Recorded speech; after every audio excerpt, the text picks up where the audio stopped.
ఇది మనకి 12 o'clock టైంలో ఇక్కడ ఒక అన్నోన్ లేడీ వస్తుందని మనకి ఇన్ఫర్మేషన్ రాగా ఇక్కడికి వచ్చి చూస్తే 25 to 30 years మధ్యలో ఒక లేడీని చంపి ఇక్కడ అబాండన్ చేసినట్టుగా సీన్ని బట్టి చూస్తే వేరే దగ్గర చంపేసి ఇక్కడ పడేసినట్టుగా అనిపిస్తుంది.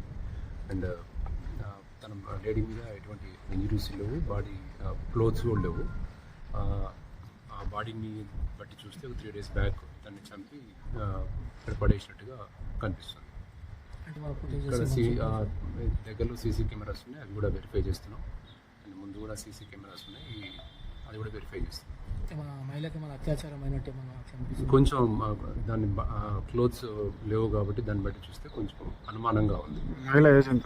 25 to 30 years మధ్యలో ఉంటుంది. మిస్సింగ్ కేసెస్ అది వెరిఫై చేస్తాం. మన స్టేషన్లో ఉన్న మిస్సింగ్ కేసెస్ అన్ని వెరిఫై చేస్తున్నాం. అదేవిధంగా చుట్టుపక్కల ఉన్న పోలీస్ స్టేషన్ కూడా ఇన్ఫార్మ్ చేసినాము, అక్కడ కూడా మిస్సింగ్ కేసెస్ ఏమైనా ఉన్నాయనే అనేదాన్ని కూడా వెరిఫై చేస్తున్నాం. అంటే మన లోకల్ తీరు అనిపిస్తుందా, అవుట్ ఆఫ్ స్టేషన్ అనిపిస్తుంది? అట్లా పర్టికులర్గా అని చెప్పలేము. కొంచెం ఫేస్ కూడా కొంచెం డీకంపోజ్గా ఉంది కాబట్టి వెరిఫై చేయాల్సి ఉంటుంది. ఎన్ని రోజులు కావచ్చు సార్?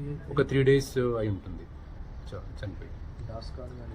మన clues team and dog squad వస్తుంది అండ్ ఫింగర్ ప్రింట్ వాళ్ళు కూడా వచ్చినారు. ఆ ఫింగర్ ప్రింట్స్ తీసుకుంటారు. త్వరలో ఎవరు దీనికి కారణం అంటే ట్రై చేస్తాం. ఏమైనా ఐడెంటిఫై అయిందా సార్? లేడీ కూడా ఇంతవరకు ఐడెంటిఫై కాలేదు. అది కూడా మన తాగుడు బాటిల్స్ కానీ అట్లా ఏమీ లేవు అక్కడ. తాగుడు బాటిల్స్ కానీ అట్లా ఏమీ లేవు. Okay sir, thank you.